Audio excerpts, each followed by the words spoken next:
been walking down this dirt road.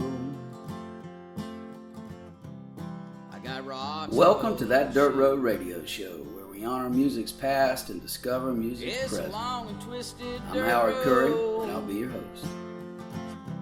All the while I'm thinking of you.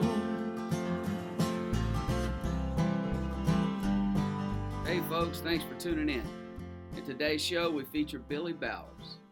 He's a multi-instrumentalist, singer, songwriter, and Billy has dedicated his life to making music. Let's go to the show. My mom died at birth, so I was adopted by Betty and Joe Bowers down in Daytona Beach, Florida, at 6 months old. And they moved me to Daytona. I pretty much grew up in Daytona. As far as music goes, first people I liked, Ricky Nelson was the first one. He was my first influence. I like classical music because my parents had classical and some jazz and stuff. They weren't big music people, but they had some. So he was my first. The Byrds was my second. So I was a Byrds guy long before I was a blues guy, into blues, and that came later on with the Allman Brothers and B.B. King and all that stuff. Anyway, that's where I went to school down there, grew up, went to Catholic school. I wanted to be a drummer. I couldn't talk my parents into drums, for the obvious reasons. Finally, I wound up getting an electric guitar. A guy down the street, my best friend at the time, his dad was a police officer, and he had confiscated a K electric guitar and brought it home to his wife. She didn't want it. I saw it. I said, Mr. Bunch, how much?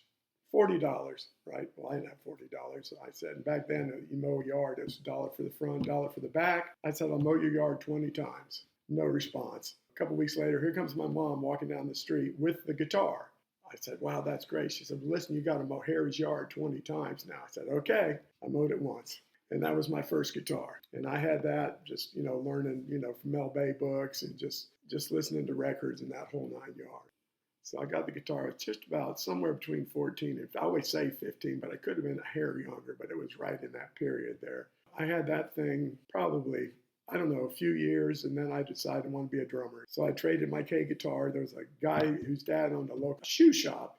He had this kick-ass pair of hippie moccasins, right? Traded him my guitar for a pair of moccasins so I could go back and learn to play drums. Of course, I couldn't buy any drums, and then I wound up, got a job at Howard Johnson's and got enough money together to go buy a little Fender Music Master over in Sanford, Florida. Back into guitar again. But I had a buddy of mine that lived across the street. His name was Johnny Parsons. We kind of grew up together. We learned to play guitar together, the two of us. We were going to do a band and the whole 9 yards. But that's kind of where it all started. I was eating up with it at an early age. Got transistor radio with my sister. We got our transistor radios together, joined the Beatles fan club, got a little booklet and cards and stuff because we were both eating up with it. Actually, I got together with a guy and we played. We got together and we learned about 4 or 5 songs all the way through and about 10 pieces of other songs. And his sister was having a birthday party. So that was our first gig, right? So we go and we play all of our 5 or 6 songs we knew all the way through, and then the pieces of the other 10 or so that we knew. Took a break, came back and did the same thing. So that was my first gig. And then the ones after that were CYO meetings and the Y and stuff like that, and had a few little bands, in high school. So pretty much, I was eating up with it. And then when I saw the Allman Brothers, the early incarnations, like the Almond Joys and the Hourglass, which blew my mind. But the first time I saw Duane Allman, that was it. I was like, the way that he made me feel, I was like, I want to be able to play and make people feel that way. So where was that? Well, I had seen them first time was a little bar called the Wedge when they were in the Almond Joys. I said, and it didn't affect me so much then. Then I saw the Hourglass was also in Daytona, and that was pretty much a mind blower. I was like, wow, these guys are amazing.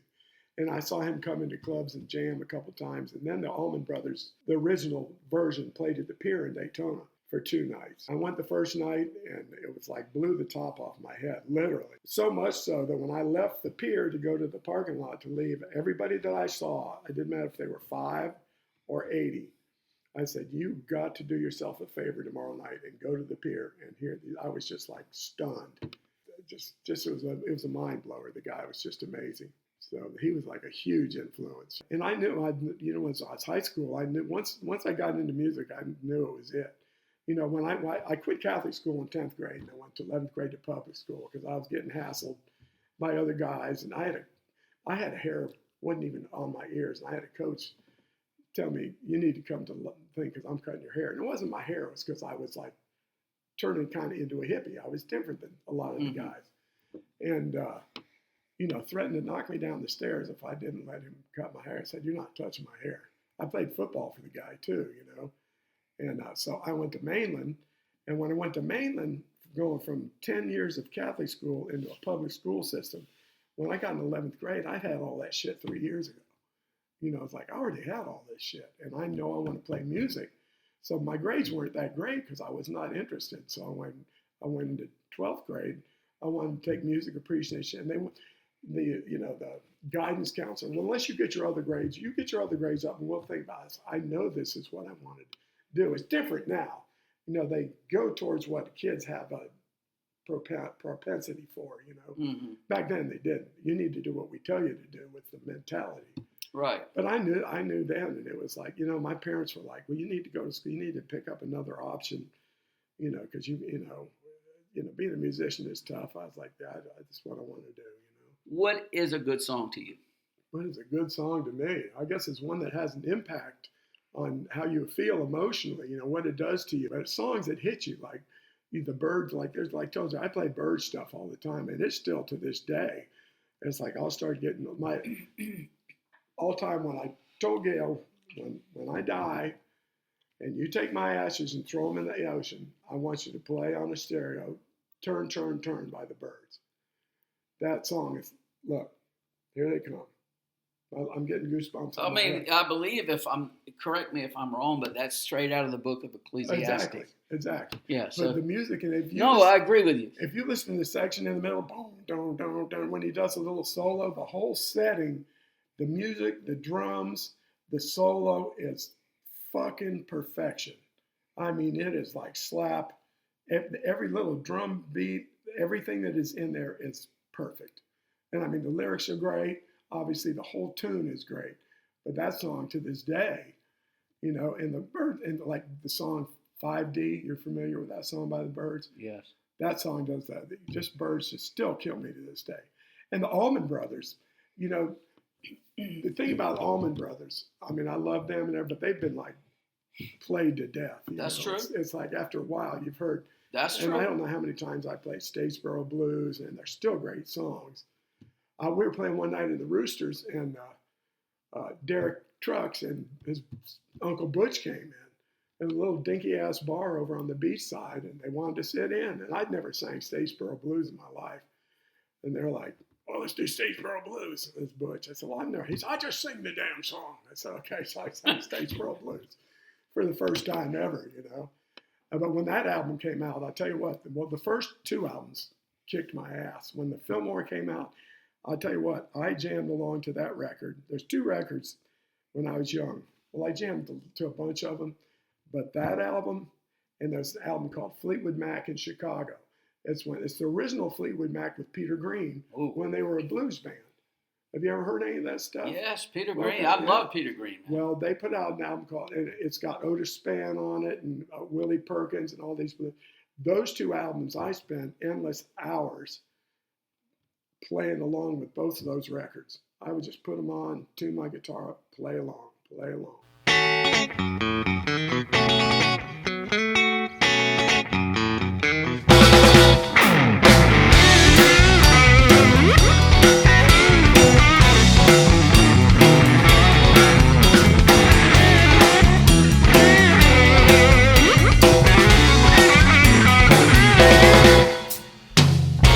I wish that you would call me up and say that it's okay. I wish that you would call me up and say that it's okay. Do anything, pretty baby, to take these blues away. I know that you're the cause of this pain and agony. Well, darling, can't you see your love is killing me? You told me that you called me. You told me once or twice. I'm sitting by this telephone, baby. It ain't right. I wish that you would call me up and say that it's okay. Do anything, pretty baby. Take these blues away.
and say that it's okay.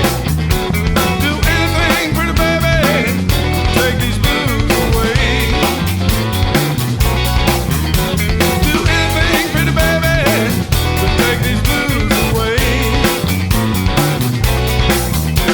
Do anything, pretty baby, to take these blues away. The first band I was in, it was two brothers in Daytona, Ray Mike Daly, and a drummer named Kenny Anderson, and a keyboard player, Gary Blevins. And we first gigs we played was the Y that we got paid for, the Y in Daytona, and then a little place called the Question Mark, which was up in Holly Hill. That was like the cool teen club, you know. So that was like the first band that I actually started getting paid. It was too funny too. When we played the quarter deck. When we first played, we were only 4-piece, bass, guitar, drums, and we got paid $62.50. You know, so that's what we made, and that was like my first band. You know, that people would come and see us a little bit because, you know, we were just kids, teenagers. So that was like the first, I guess, paying gig band. And then I played around Daytona, a couple other bands. One of them was the Stone Balloon. When I joined them, they became Grease Lightning. Stone Balloon, the guitar player, the story with them is their guitar player had a 59 Les Paul that he traded to Dwayne for his gold top. And that gold top has become legendary. Mm. Actually, if you want sometime, I don't know if you've ever looked it up, if you look up Dwayne Allman's gold top, you'll find the whole story in there. I found the guitar. I didn't have the money to buy it several years later. It was all beat up. And I called a buddy up in Gainesville, and he came and bought it. And then he got it restored, and then it went on to fame. But you need to check out the site. You'll get the whole story. Will do, for sure. So that's kind of where I started playing. It was all down Daytona. So I was in another band. That band that I was playing with, those guys split up. The band. Actually, we went from Goldenrod. We wound up changing our name to Grace after the bass player's mother because we practiced at her house. She made us hot dogs and Kool-Aid and stuff.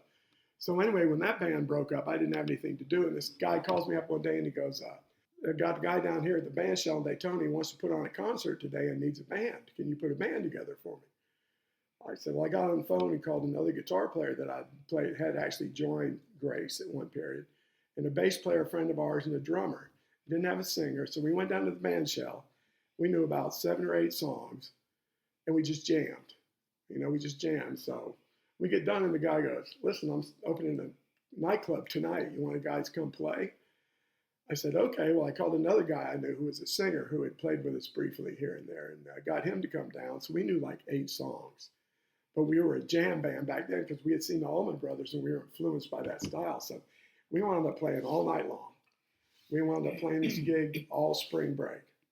Well, these 2 guys that put this club together, all of a sudden, one day we wake up and the one guy had taken off with the money and they had to close the club. And the other guy said, listen, someday I'm going to take care of you guys because you guys helped me out because we didn't make any money. We make $3 or $4 a night. One night we made $15 a piece. So anyway, he said, one of these days I'm going to take care of you. So anyway, our little band, it was called Jules Verne Band.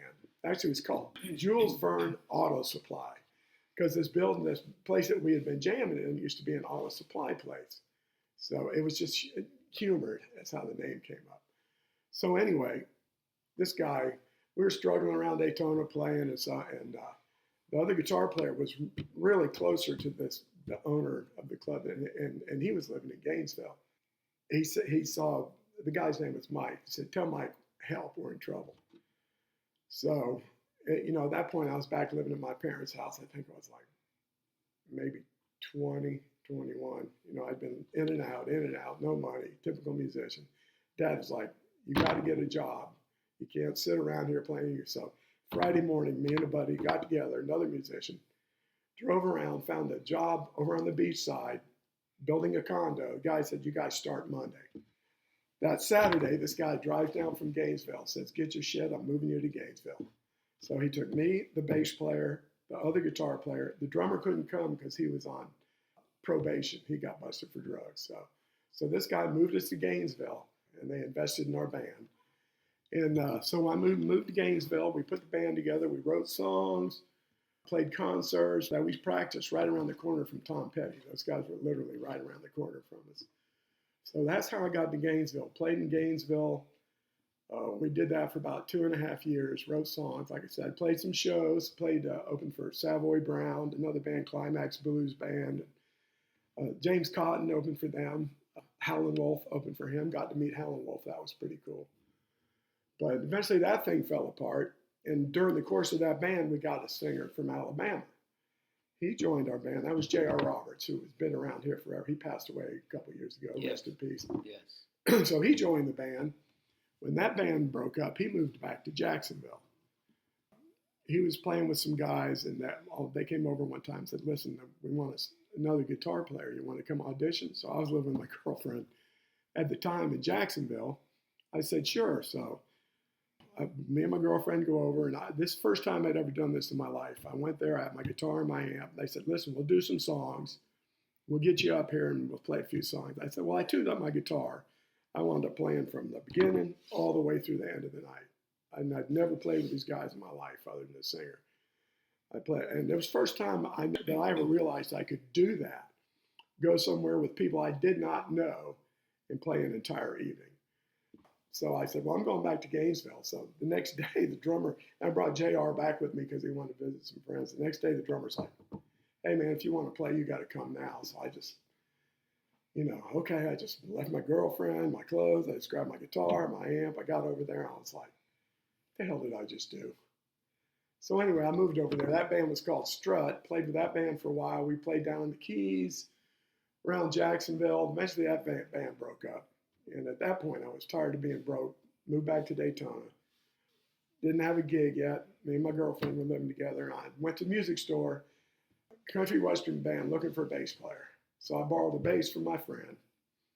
Went down, auditioned, got the gig, and started playing with them. And then the guitar player there was a local guitar player I knew. And one night I played guitar and he played bass. And they were like, it's staying this way. You're playing guitar, he's playing bass, which he didn't like. He quit. So anyway, I played the country gig down there. So I wound up getting a gig at a place called the Rockany Ranch. The guy who owned it was a piano player on the bar, great guy. And I was the first hippie that ever, this was like 1977, I guess.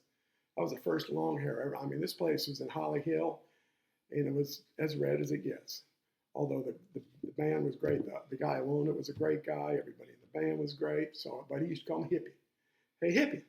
So, because I was their first long hair, But played that gig, and at some point, Don Minyard came down. He called me up. Listen, I want to come talk to you. So he came down and he said, we're thinking about adding a guitar player. He was in Curtis Wiliss band at that point. So we're thinking about adding a guitar player. You want to come audition, which I was all about trying to make it, and I'd been at the Rockany for a couple of years at this point, which was a great gig. 4 or 5 nights a week. I had an apartment literally across from the ocean. His life was good. I went up and auditioned, got the gig, and so I canceled that gig and moved up to Jacksonville into abject poverty. I mean, totally broke. It was me and the light man lived together, and the women who lived in this apartment had left a jar, about this big-ass jar full of brown rice. So we would go around and collect beer bottles and stuff, go turn them in, get money, get a can of cream and mushroom soup, mix it with the rice and water, put it in the oven. We had lived on that. So when I joined that band, it was all original band. Gary was in it. Gary, JR, Don, Elliot, Wayne, Bryant, who am I missing? Ernie Pilcher. We got to, we had a backer in that band, a guy whose family had some money. They had a coat hanger business, and he was back in the band. So when we're on the road, we got like $5 to $7 a day per diem. So what did that look like in terms of the places you went, the places, the people you opened for? What was that like? Well, the first gig I played with them that we opened for was with Molly Hatchet in the Coliseum. And it was sold out. And that was like, that was my first gig with the band. So that was kind of like, yeah, this beats the country western bar, So that was the first gig I played with them. Was that when the first iteration of Molly Hatchet? It was all original. Danny Joe Brown? Every single one. All right. Yep, okay. Yep. They invited us on the bill. Long before the band was Curtis Wiliss, they were a band called Cotton. Dave Lubeck had auditioned for that band, and they said, no, we're not interested. But I guess they were still friends, and I got to know some of those guys. Most of those guys, they were all pretty all right guys. But we played shows with them. We played there with them. We also played with them at a place in Detroit called, oh God, I can't think of it, but it was us, an English band, or an Irish band called Horselifts that was phenomenal. They were the best band on the bill. They were better than either one of our bands. The problem was they were Irish skinny guys with pompadours, suits, little ties, and the show was Southern rock. And people booed the hell out of them, man. I felt bad for them because they were so freaking good. But so we played there with Skinner. We did shows. We did the first shows with Roslyn Collins Band over at Great Southern in Orlando. Oh, wow. 2 first shows. Friday and a Saturday night. It was the first time they had Ronnie stand out there with Ronnie's hat on, and all the people sang along to Freebird, which was pretty amazing. So we did that show. We did open for ARS. We opened for UFO in Atlanta at the Agora. So we played twice at the Agora. One time it was us, I think Johnny Van Zant, and UFO. I think that was that show. And across the street was Hatchet and 38. So there was 4 Jacksonville bands on the corner in Atlanta, literally at the Fox across the street, and we were at the Agora Ballroom. Played there a couple of times, but I was in the room with Gary. At that point, Gary and I were like tight rooming buddies. And I got the call, Vivian called while I was busy. Gary and I used to go run in and do push-ups and sit-ups and stuff. I was exercising. The phone rings. It's Vivian calling Gary to tell him, you're going to be a papa. Oh. So I was literally in the room with Gary when he found out. So that was pretty cool. So yeah, we opened those. We opened for LaRue. We opened for Black Oak, Arkansas. Ted Nugent came in and sat in with them because they had this young guitar player named Sean Lane, who was like the hot guitar player. And so you guys are at least you're on the cusp of exactly right. Breaking through. We had, I forget what label it was, but the label was looking at us, and you remember the Romantics? Yes. Us, the Romantics, and one other band. They were looking at the 3 band, and they picked the Romantics, which was probably a good move because they had a couple hit records. So. Right. And, we're just, we had some connections through our manager, knew Bob Seger's manager, so there was some connections there. He grew up with the guy. And, we're just trying to get our tapes out there, trying to get, just to get a record deal. But then once JR got thrown to jail, that pretty much put an end to the whole spiel, although we did reform, but it was never the same after that. Yeah, I never saw him perform, but I heard he was a fairly dynamic JR? Front guy, yeah. He was great. He was a great front man, good front man, good looking guy, great voice, problem child, right. As most front men are, which is a requirement, I guess, Yeah, prerequisite. Yeah. And then we had great songs. I mean, Sweet Lady was it was a rock and roll. That was a good song. Baby Let Me Love You was another good one. Just a bunch of, I Found Love. I got to tape it out. I'm getting goosebumps thinking about that song.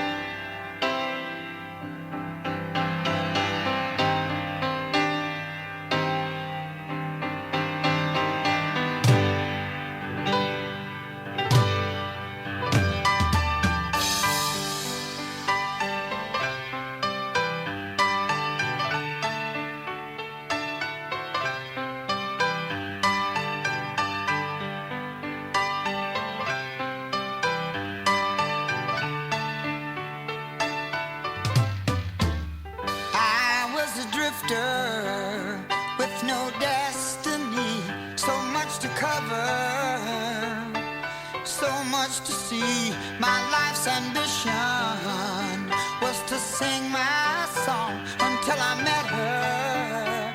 I knew it wouldn't be long. I found her. It set me free. Sweet love, simple to me. I need love, peace in my mind. I found her.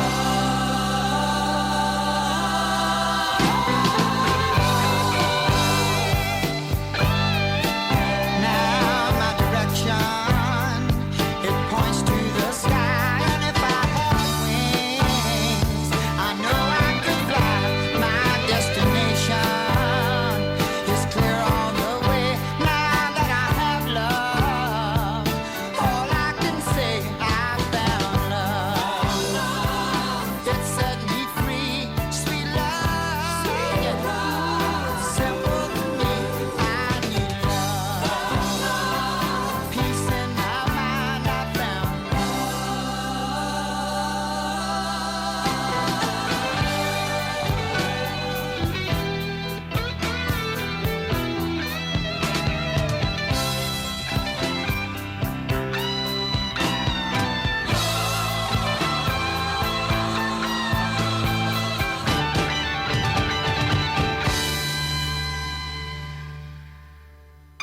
was a drifter with no destiny, so much to cover, so much to see. My life's ambition was to sing my song until I met her. I knew it wouldn't be long. I found her. It set me free, sweet love, yeah. Simple to me, I need love. Peace in my mind, I found love. I found love. Ooh, I found love. Sweet, sweet, sweet love. Yes, I did. I found love. I need love. I need a little bit of loving. Ooh, yes, I do. Everybody needs, everybody wants. Oh, yeah, yeah.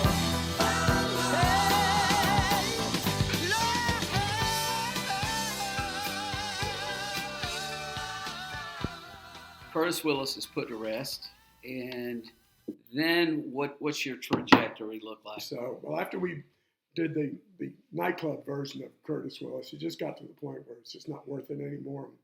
We're not making any money. We're not going anywhere. So we split up. Don quit and I quit. And the other guys just at that point were like, they split up. So I thought I wanted to work with Gary. I went over to Gary's and I said, what do you think about starting a blues band? And I said, and I want to do it with you, but I only want to do it if we can get Wayne Bryant, who was the original bass player from Curtis Wiliss, if we can talk him into playing bass. Because he had quit after the initial band split up. He was done with music business. So we wound up talking to Wayne and he was into it. So that was, and then my friend Steve in Daytona, I had been talking to him about moving up here, Shamholzer, and joining the band. So we got Wayne and Gary, Wayne, myself, and we got drummer Eric Meyer from St. Augustine. And we played about a month before Steve got up. So it was just the four of us initially. Then Steve came up here and joined the band. And that was like the original version of the Roosters. But anyway, yeah, so that we did that for, a while with the five of us. And then at some one point, Steve was married, and I don't know if it was his wife or he was just burnt out. He decided to quit, which is like, I wished he hadn't, but he did. And then we just four-piece. But then Gary calls me up one day. He says, we should do a CD. I said, well, let's do it then. Let's just do it. So we got some money together, got some time down at Jim DeVito's studio, and rented a motel room down there for a week. And we all just stayed down there, so we were there every day rather than, trying to get people to drive back and forth and blah. So we could just get up in the morning, we get to DeVito's about noon, and recorded that CD. Actually, it's funny, the CD that I did with Jules Verne, or Curtis Wiliss, we did in DeVito's place too. Because he's just great. It's all analog.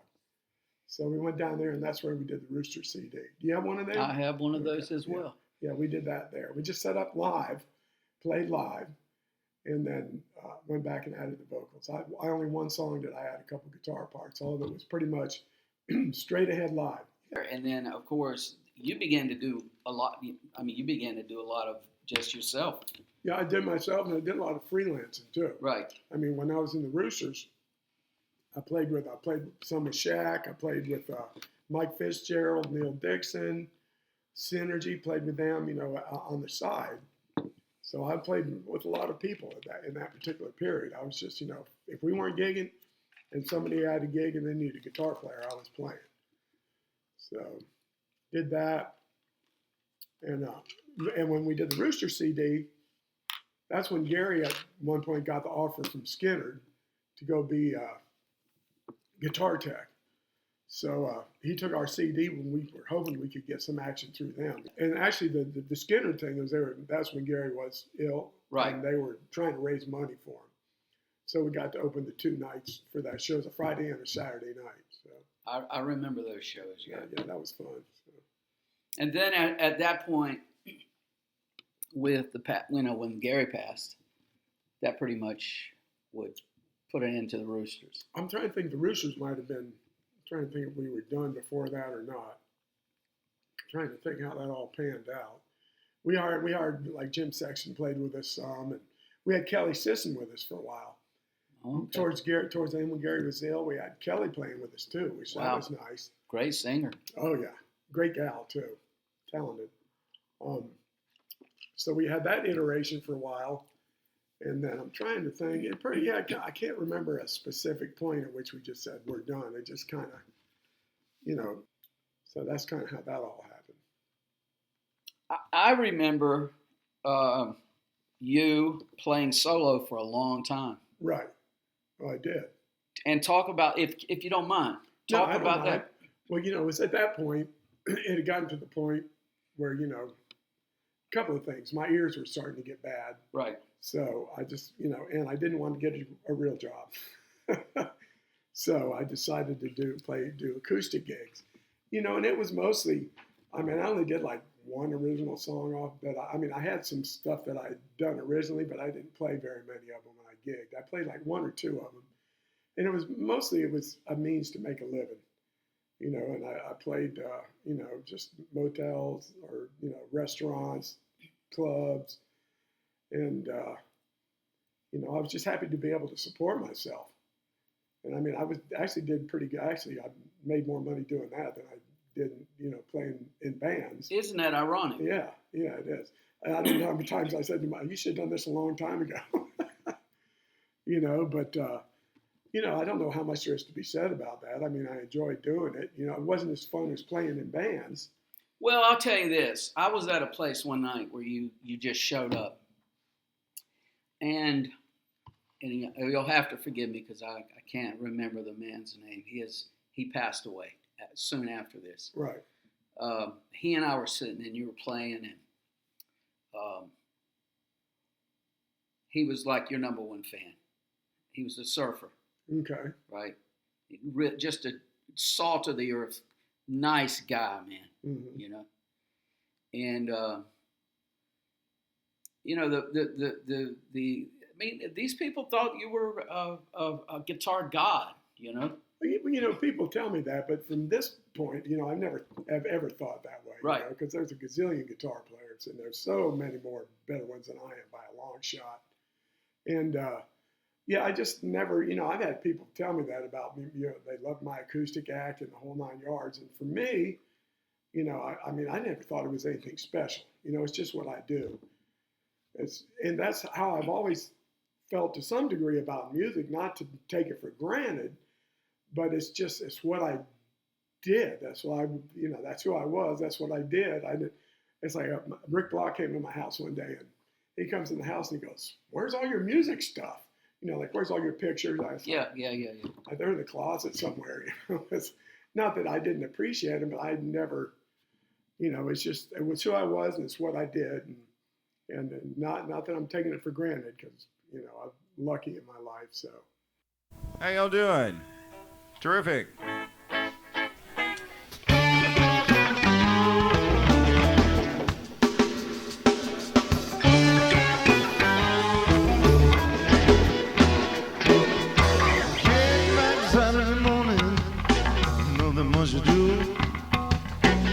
Well, here she comes with a look in her eye, gonna tell me that you really do. You gonna sit there all day long like you got no place to be. Jump right on up, yeah, man. I'll go to work like me. 'Cause I'm no man for you, baby. I'm no man. I'm no match for you, baby. I'm no match for what I'm gonna do. I am no match for you.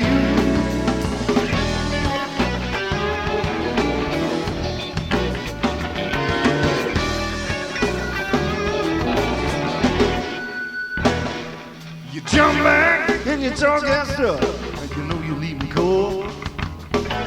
I feel just like a prisoner that's been trapped in his own household.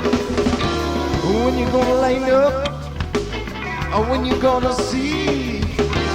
Baby, you can't clean me up, you're the same dirt as me.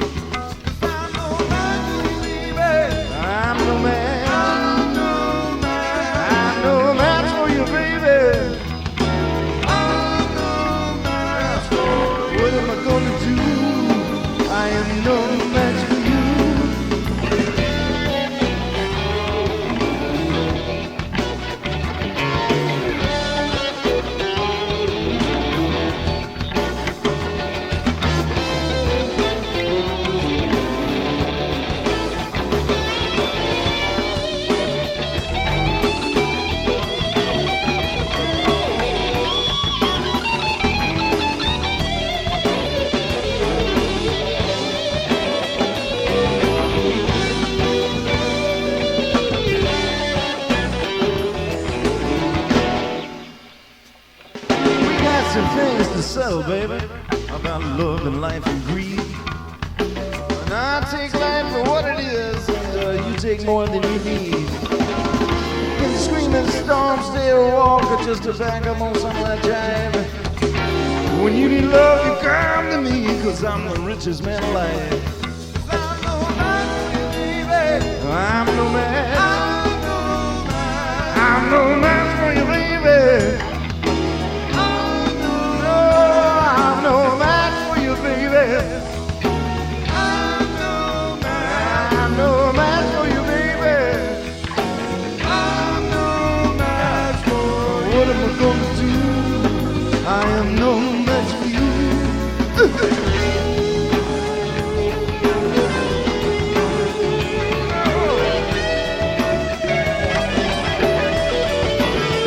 I'm no match for you, baby. I'm no match for you, baby. I'm no match for you, baby. I'm no match for you, baby.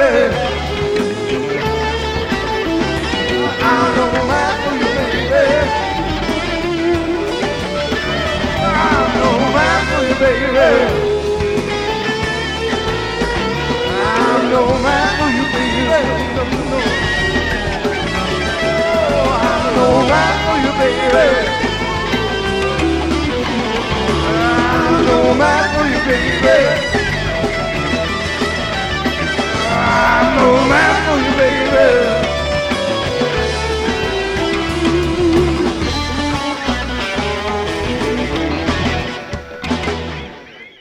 Can you tell me somebody that you met in all your travels where you felt like you were starstruck? Well, not that I met, because I was, honestly, I may not seem that way, but I was a shy guy, especially around like rock stars. Right. I mean, I met Greg Allman a couple of times. I actually got to sit in with Greg Allman in Daytona. He actually came to a club where we were playing. They was in between their first and second record. It was the club I was telling you about that we played for the guy who eventually backed our band. And it was spring break, and the Allmans were opening for Johnny Winter in Orlando, and so we're like the house band through spring break, and we're on break, and here comes Greg Allman and Bobby Caldwell, who was Johnny Winter's drummer at the time, of course. And these were local guys, and I saw them locally, but I was so shy, I would never approach anybody, and say. So it was just, and the best part, we go into play, and when Greg wants to sit in, he brought a bass player and a drummer. Yeah, I think it's okay. And he sat right down. I was right next to the organ. He's like, shuffle and G, okay. So that was really cool. But I never was. It was rare when I would go approach somebody, because I just was like, I wasn't a fan. I mean, I was a fan, but I wasn't a fanboy type that was like, hey, man. I got you. I just was not in my blood, So I can't really say. I never went and got autographs. Right. Or any of that stuff. Right.